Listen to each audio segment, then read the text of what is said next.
Welcome back ناظرین. ایسا گلا رہا ہے اسلامک فائنانس اسلامک بینکنگ تے ایسا اسٹوڈیو میں موجود ہیں یوسف ابن الحسن صاحب جو کہ خود ایک اسلامک بینکر ہیں, علاوہ سینئر تجزیہ نگار بھی ہیں. سر آپ یہی ڈسکس کر رہے تھے کہ ان کا پیسہ کہاں پر یوز ہوتا ہے, جو کہ یہاں پہ کہ پیسے جمع کرواتے ہیں یا انویسٹمنٹ کے کرتے ہیں اسلامک بینکنگز میں اسپیشلی. تو یہاں پہ خدشات یہ آ رہے ہوتے ہیں کہ ایسا تو نہیں کہ ان کا پیسہ کہیں ایسے انسٹیٹیوشنس میں یوز ہو رہا ہے جہاں پہ آلریڈی سودی کاروبار چل رہا ہے, یا ایسے جگہ پہ یوز ہو رہا ہے جہاں کہ ان کے معاملات شفاف نہیں ہیں اور اگین ان کے معاملات جو ہیں وہ ربا کے انڈر میں آ جاتے ہیں. بالکل. دیکھیں میں آپ کو بتاؤں کہ جب بینکار اور پیسہ سرمایہ رکھنے والا جب آپس میں ملتے ہیں تو ایسے نہیں ہوتا ہے کہ سرمایہ لے کے آئے اور بینکار نے اس پیسے کو لے لیا اور اپنے ہاں رکھ لیا. یہ کنونشنل بینکنگ میں ہوتا ہے, روایتی بینکنگ میں ہوتا ہے. اسلامی بینکنگ میں یہ نہیں ہوتا. اسلامک بینکنگ میں بینکار کا مقصد یہ ہے کہ وہ پہلے سرمایہ لگانے والے کو بتائے اس کا کام کرنے کا طریقہ کار کیا ہے, اور سرمایہ لگانے والا اس کو یہ بتائے کہ یہ پیسہ اس کے پاس کہاں سے آیا ہے. ٹھیک. اب سرمایہ لگانے کے 4 طریقے ہیں. یا تو سرمایہ انسان کی محنت کے ساتھ لگایا جائے گا, یا سرمایہ جو ہے وہ کموڈیٹی میں لگایا جائے گا, یا سرمایہ جو ہے وہ پراپرٹی میں لگایا جائے گا, یا سرمایہ جو ہے وہ ایکوٹی میں لگایا جائے گا. صحیح. سرمایہ جب لگایا جاتا ہے تو یہ چیز طے ہوتی ہے کہ یہ سرمایہ جو ہے یہ مداربہ میں لگایا جا رہا ہے, یعنی کسی سروس انڈسٹری میں لگایا جا رہا ہے. ٹھیک. یا پھر یہ بتایا جاتا ہے کہ یہ مرابحہ میں لگایا جا رہا ہے, یعنی تجارت میں لگایا جا رہا ہے. صحیح. یا یہ بتایا جاتا ہے کہ یہ وینچر فائنینسنگ ہے, یعنی پروجیکٹ فائنینسنگ میں لگایا جا رہا ہے. یا یہ بتایا جاتا ہے کہ یہ اجارہ ہے, یعنی اس کے اوپر انسٹرومنٹ کو کرائے کے اوپر دیا جا رہا ہے. یہ سب بتایا جاتا ہے. اب ان تمام پروڈکٹس جو ہیں, یہ تمام جو پروڈکٹس ہیں, طریقہ کار ہیں, اس کی باقاعدہ واضح طریقہ کار واضح. ٹھیک ہے. جب آپ پیسہ لگاتے ہیں تو پیسہ لگانے والے کو یہ معلوم ہوتا ہے کہ اس کا سرمایہ کہاں لگا ہے, مداربہ میں لگا ہے, مشارکہ میں لگا ہے, اجارہ میں لگا ہے, یا مرابہ میں لگا ہے. ٹھیک. بینک یہ پہلے سے طے کرتا ہے کہ ہم یہ پیسہ کہاں لگائیں گے. اب جب اس کا رزلٹ آتا ہے تو وہ ایک پول میں رزلٹ آتا ہے, تو اس کے اندر یہ معلوم ہوتا ہے کہ اس میں اتنا سرمایہ لگا تھا, اس میں اتنا منافع آیا, اس میں بینک نے اپنا مینجمنٹ فیس اتنی لی, اپنا حصہ اتنا لیا, اور باقی 90% یا 80% شراکت داروں میں تقسیم کر دیا. ٹھیک. یہ تو طریقہ بالکل ٹرانسپیرنٹ طریقہ ہے, شفاف طریقہ ہے. ایک طریقہ یہ ہے کہ آپ نے پیسہ لے لیا, اب آپ گھر بیٹھ گئے, اب آپ نے کوئی کام نہیں کرنا, آپ گھر بیٹھ گئے اور آپ نے یعنی آپ معاشرے کے کارآمد انسان سے ناکارہ انسان ہو گئے. ٹھیک ہے. آپ نے پیسہ لگایا, گھر آ کے بیٹھ گئے. اب بینک سیاہ سفید کا مالک ہے, مہینے کے آخر میں بینک کہتا ہے جی ہم نے آپ کو 5% آپ کے اکاؤنٹ میں ڈال دیا.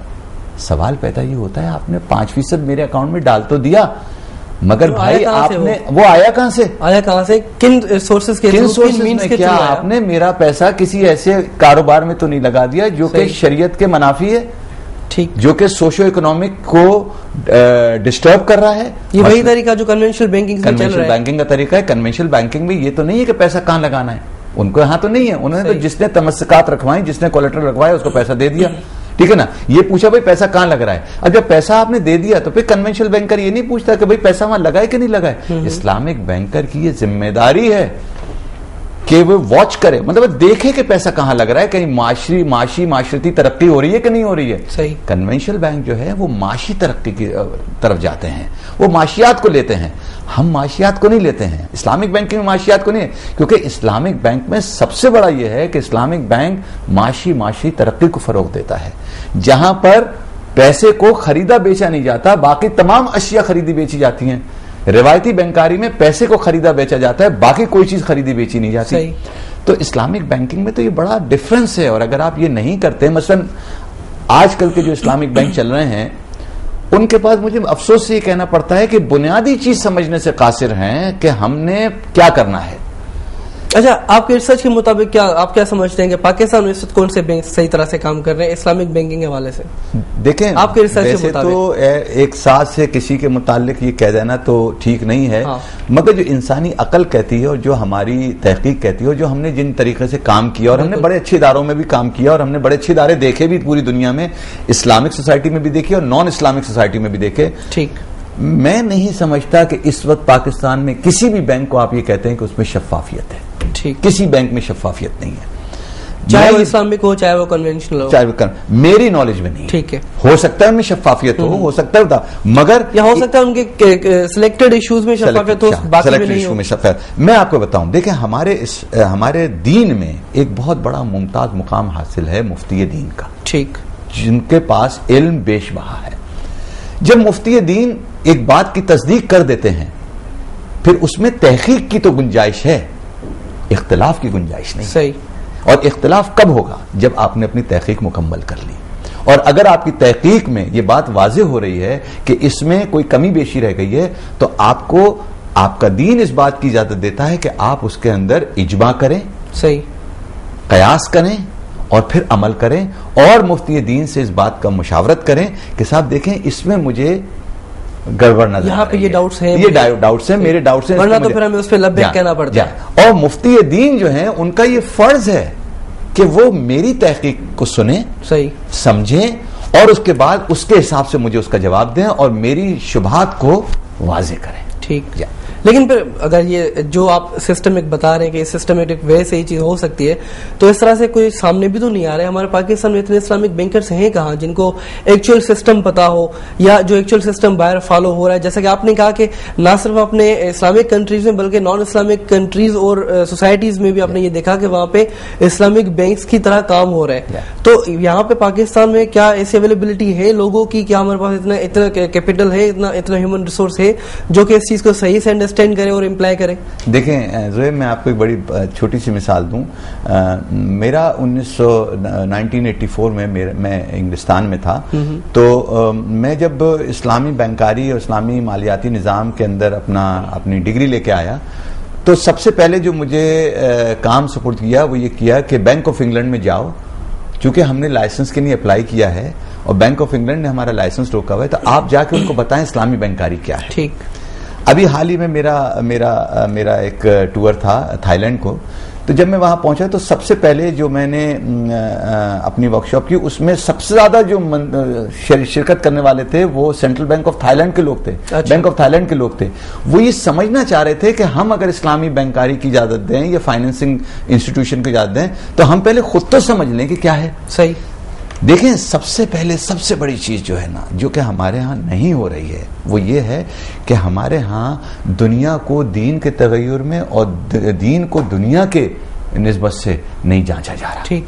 دین بنایا کس لیے گیا ہے؟ دین دنیا کے لیے بنایا گیا ہے, اور دنیا جو ہے وہ دین کے ذریعے چل سکتی ہے. دیکھیں میں آپ کو بتاؤں, آپ اپنے علاج کرانے جاتے ہیں تو آپ کو ایک ڈاکٹر کہتا ہے کہ میں اس کا آپریشن ہونا ہے. آپ اس ڈاکٹر سے کہتے ہیں کہ صاحب آپ اس کا آپریشن کر دیں, تو آپ سے کہے گا بھائی میرے پاس تو آپریشن کرنے کا طریقہ ہی نہیں ہے. صحیح. آپ سرجن کے پاس جائیں. سرجن کے پاس جب جاتے ہیں تو سرجن جو ہے وہ فزیشین بھی اور سرجن بھی ہے. وہ آپ کی بات کو سنتا ہے, کاغذات کو دیکھتا ہے, تھیوری کو دیکھتا ہے, اس کے حساب سے اس کو اسٹرکچر کر دیتا ہے, آپ کو آپریٹ کر دیتا ہے, آپ کو ٹھیک کر دیتا ہے لے کے. ہمارے ساتھ پرابلم یہ ہے کہ ہمارے ہاں دین کی علم بہت واضح ہے, بے انتہا واضح ہے. اب اس میں کوئی کمی بیشی نہیں ہے.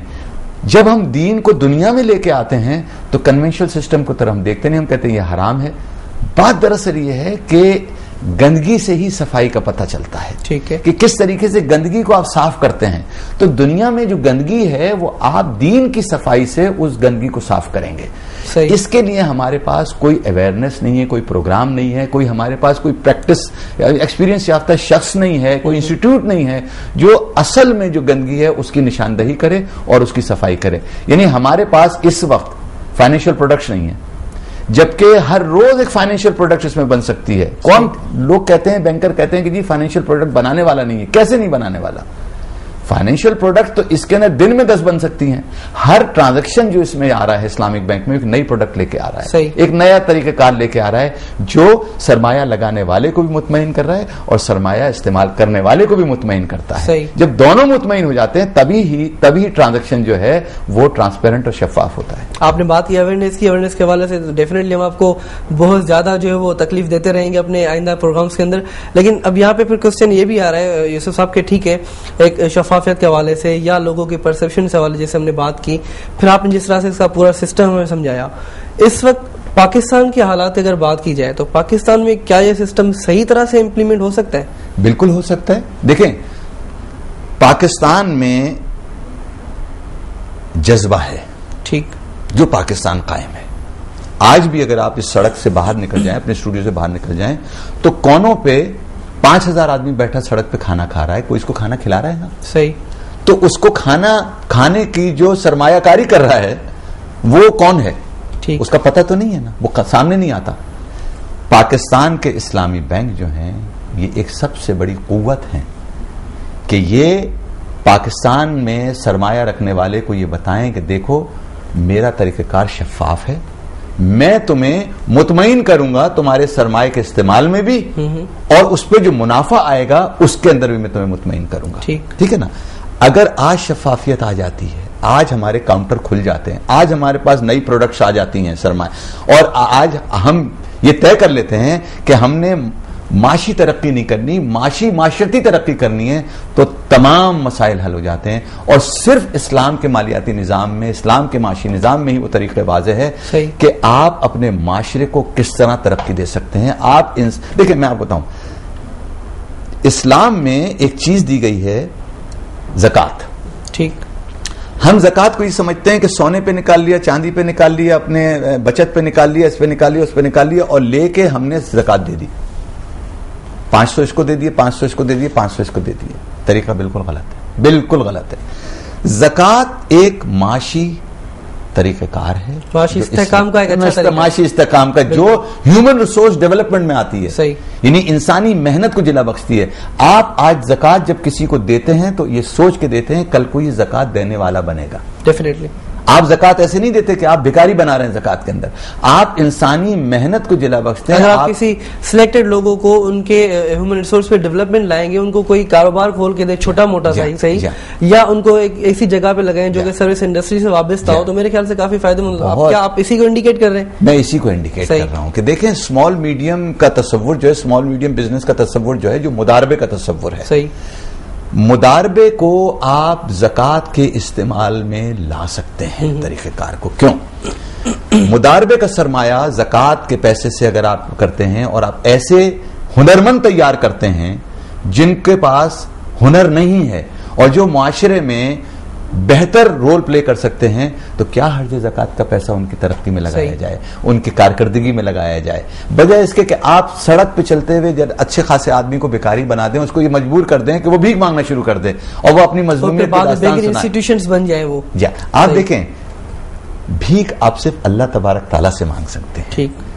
سر صرف اللہ کے سامنے جھکا سکتے ہیں, کسی بندے کے سامنے نہیں جھکا سکتے. جب آپ ہاتھ پھیلاتے ہیں تو آپ یہ سوچئے کہ اس نے ہاتھ کیوں پھیلایا, صحیح, وہ کیوں ہاتھ پھیلا رہا ہے, کیا اس میں مشکلات آئی ہیں کہ وہ ہاتھ پھیلانے میں مجبور ہو گیا ہے, اور اللہ کے بعد وہ بندے پہ ہاتھ پھیلا رہا ہے. رائٹ. اس چیز کو آپ دیکھیں, عزت نفس مجروح ہوتی ہے ہاتھ پھیلانے میں.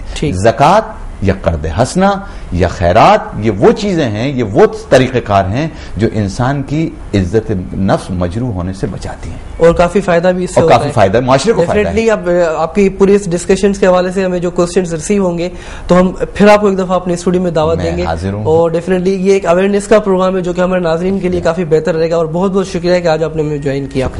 ناظرین, یوسف ابن الحسن صاحب ڈیفینیٹلی اسلامک بینکر, ان کے علاوہ سینئر تجزیہ نگار اسلامک بینکنگ کے حوالے سے آئی ریسرچر بھی, تو ان جا ویوز